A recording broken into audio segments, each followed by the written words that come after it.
Quando a gente olha os rankings mundiais de felicidade dos últimos anos, uma coisa fica clara: os países nórdicos estão sempre no topo. Finlândia, Noruega, Dinamarca, Suécia, sempre lá liderando. Claro, políticas públicas, educação, segurança, tudo isso conta, mas a verdade é que tem algo mais profundo, algo que está no jeito de viver, nos hábitos do dia a dia, na forma como eles organizam a própria vida. E é sobre isso que vamos falar aqui.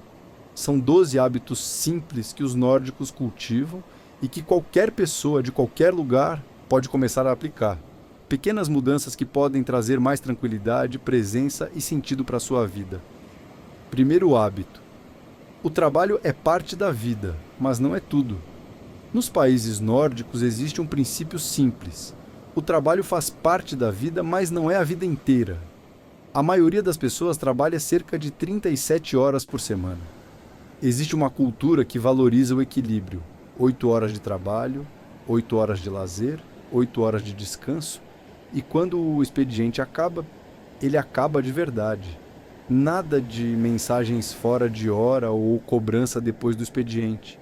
A vida pessoal é respeitada, a saúde mental é levada a sério. Isso ensina uma lição simples: viver bem é saber a hora de parar. Mas aqui no Brasil, a história é outra. A maioria dos trabalhadores brasileiros vive uma realidade diferente. Carga horária puxada, chefe mandando mensagem fora de hora, falta de descanso e muitas vezes levando o trabalho para casa sem ganhar mais por isso. E é exatamente por isso que essa lição importa ainda mais para a gente. A verdade é, nem sempre dá para mudar a estrutura, mas dá para mudar a forma como você se posiciona dentro dela. Se o seu trabalho suga tudo de você, talvez seja a hora de começar a colocar pequenos limites. Não precisa ser um confronto. Comece desligando notificações depois de um certo horário. Reserve blocos de tempo no dia só para você, mesmo que sejam 20 minutos, e trate esse tempo como prioridade. Pare de se sentir culpado por descansar. Descansar não é um luxo, é uma necessidade. A cultura nórdica ensina que a gente vive melhor quando entende a hora de parar. Aqui no Brasil, talvez a gente precise aprender a dizer basta aos poucos dentro das nossas possibilidades. Talvez você não consiga sair às 18 horas em ponto, mas pode começar a recuperar pequenos pedaços da sua vida, um de cada vez. No fim, a mensagem continua a mesma. Trabalho é só uma parte da vida. Segundo hábito, viver em sintonia com a natureza. O contato com a natureza não é algo esporádico, é parte da rotina. Mesmo com o frio, a neve ou a chuva, os nórdicos saem de casa, caminham, respiram ar puro. Existe até uma expressão comum por lá: não existe clima ruim, existe roupa inadequada. Cada estação do ano é aproveitada. Colher cogumelos no outono, esquiar no inverno, fazer trilhas na primavera e no verão. Mesmo nas grandes cidades, há espaços verdes por todos os lados. Parques, lagos, florestas. A ideia é simples. A natureza não é um lugar distante. Ela é parte de quem somos. Aqui no Brasil, principalmente nas grandes cidades, a realidade pode ser diferente. A selva que a gente enfrenta todo dia é de concreto, buzina e fila no metrô. E mesmo assim, dá para se reconectar. Em São Paulo, por exemplo, existe mais natureza do que parece, né? Tem o Ibirapuera, né? O Parque da Água Branca, o Parque da Aclimação, o Vila Lobos.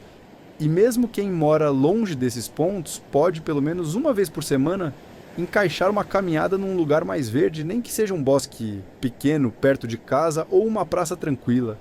Não precisa de floresta. Às vezes, sentar num banco, olhar uma árvore e desligar o celular já é reconexão. Se a rua não tem verde, leve o verde para dentro de casa. Cultive uma planta na varanda. Monte uma horta pequena na janela da cozinha. Troque 15 minutos de rolagem no feed por 15 minutos regando as folhas. E se o tempo está ruim, lembra da frase nórdica? Não existe tempo ruim, só roupa errada. A gente não precisa morar no meio do mato para lembrar que faz parte da natureza. O ser humano não nasceu para viver trancado em sala com ar-condicionado o tempo todo.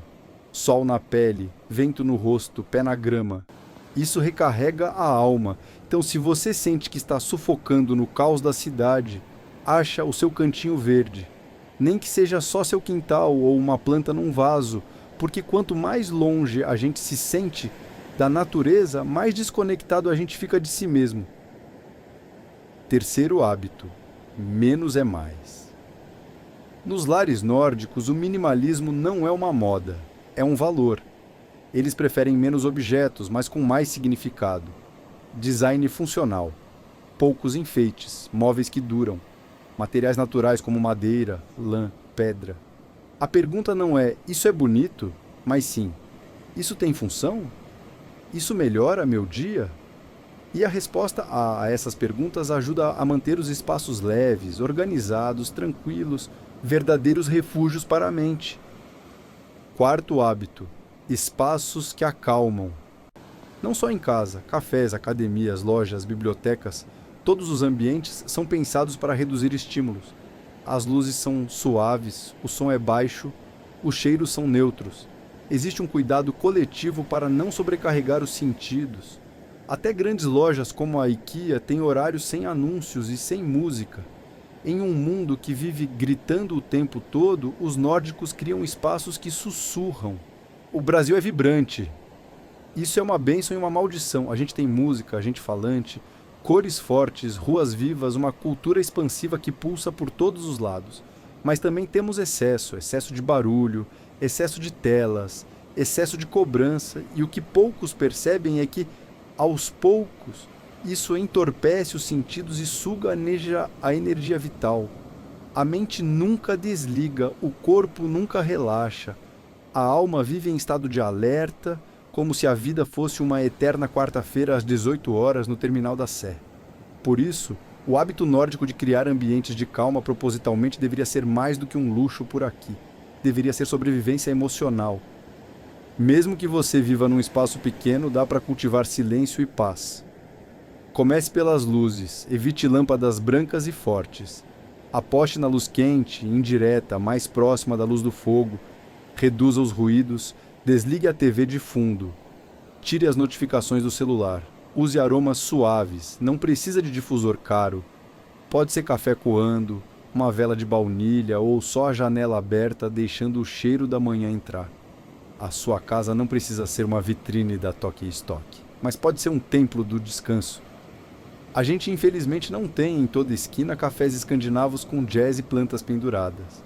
Mas temos lugares escondidos, silenciosos, quase sagrados, uma biblioteca, uma cafeteria calma às 9 horas da manhã, uma igreja vazia, um banco de praça onde quase ninguém senta.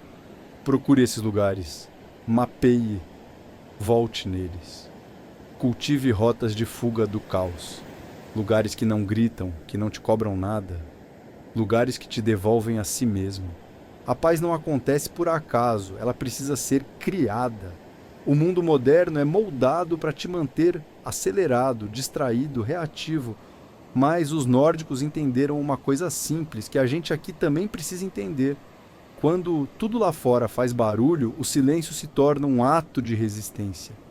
Criar um espaço de calma é uma escolha ativa, uma forma de dizer: eu me recuso a viver em estado de urgência o tempo todo.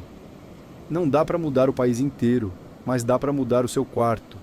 Dá para escolher onde você passa o tempo, dá para colocar fone, ouvir uma música calma e desligar o mundo por alguns minutos. Você não precisa fugir do Brasil, só precisa aprender a criar seus próprios refúgios de paz. Quinto, honestidade e limites. Falar a verdade de forma gentil é um valor essencial. Evita fofocas, joguinhos sociais e mal-entendidos. Não existe muita conversa fiada ou falar por educação. Se você pergunta, eles respondem com sinceridade. E os limites são claros e respeitados. Se você não quer sair, tudo bem. Se prefere ficar em casa, ninguém vai julgar. Dizer não não é falta de educação, é maturidade emocional. Viver com verdade e respeitar os próprios limites é libertador. E aí você pode estar pensando, tá, mas a cultura do Brasil não é assim. E você tem toda a razão. O hábito da honestidade direta e do respeito aos próprios limites não é exatamente uma marca registrada do brasileiro médio. Aqui somos ensinados desde cedo a sermos agradáveis, evitar conflitos, sorrir sempre e não dizer não, mesmo quando estamos exaustos, irritados ou indisponíveis. Mas isso tem um preço e ele costuma vir em forma de relações superficiais baseadas em agradar o outro, não em conexão real. Cansaço emocional de viver dizendo sim quando se quer dizer não, culpa ao colocar limites, como se isso fosse egoísmo ou falta de educação. Então, como traduzir esse hábito para a realidade brasileira? A chave não é copiar o jeito nórdico de ser frio ou distante, o que, aliás, nem é exatamente verdade, mas desaprender a ideia de que ser honesto e se respeitar é ser mal educado. Aqui está como a gente pode adaptar isso. Comece pela autoconversa. Antes de dizer a verdade para os outros, diga para você mesmo. Tá cansado? Reconheça. Não quer sair? Admita. Uma amizade ou relação tá te fazendo mal? Encare. Você não pode viver uma vida honesta se mente para si mesmo. A paz começa quando você para de se forçar a fazer o que não quer, só para manter aparências. Dizer não com gentileza não é grosseria, é autocuidado. No Brasil, dizer não muitas vezes é interpretado como rejeição ou desrespeito. Mas você pode aprender a recusar sem romper conexão. Você não precisa justificar tudo, só precisa ser firme, claro e respeitoso. Comece pequeno, diga não para algo que você normalmente aceitaria por pressão. Fale a verdade quando quiser dizer, tanto faz. Defenda seu tempo como você defenderia um filho. Hábito 6. Termine o que começou. Por lá, existe uma cultura de compromisso com o que você começa. Seja um projeto de trabalho ou algo simples como lavar a louça. Começar e terminar é sinal de respeito, com os outros e com você mesmo. Cada pequena tarefa concluída traz um senso de conquista, um passo a mais na direção de uma vida mais organizada, com menos pendências e mais paz.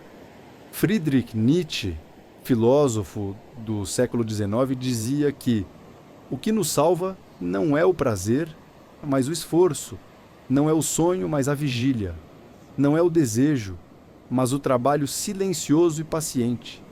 Para ele, o que molda o nosso caráter não são grandes intenções, mas os pequenos atos repetidos diariamente com presença e coragem.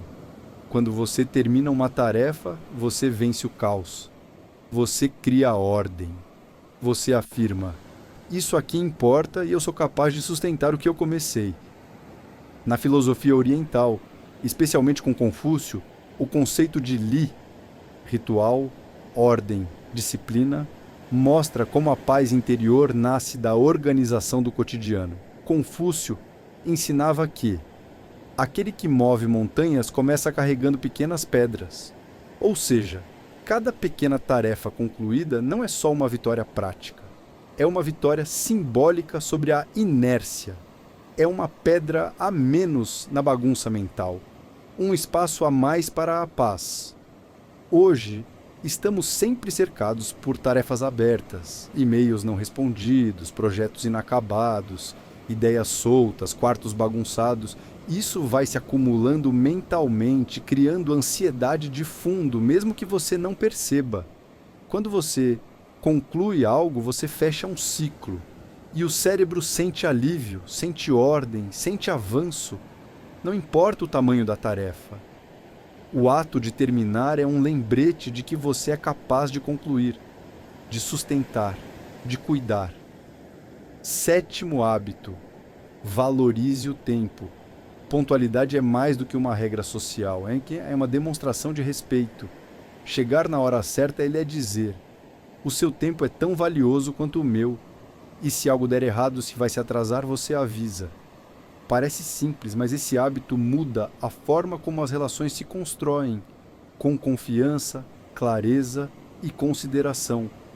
No Brasil, a ideia de que todo mundo atrasa mesmo virou cedo um tipo de desculpa social.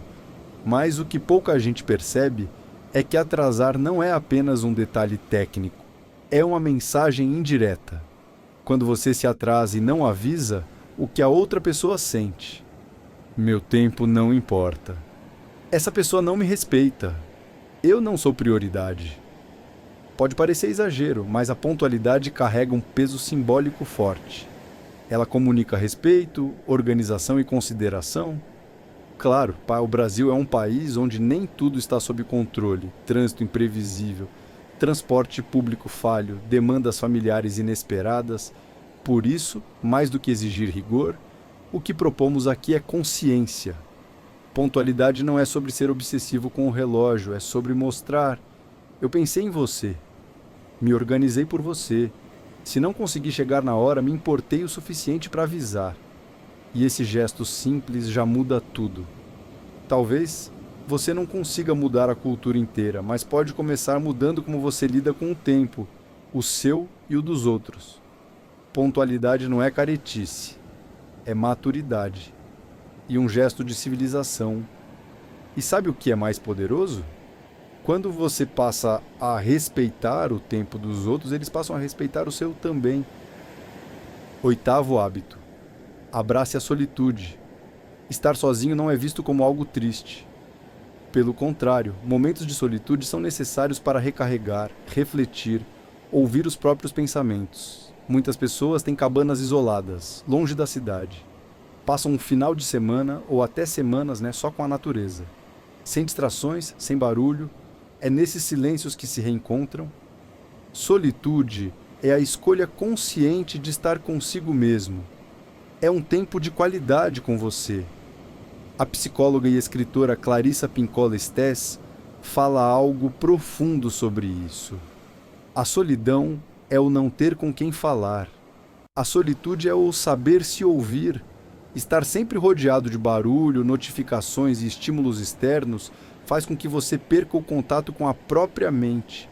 A solitude é como um modo avião para a alma.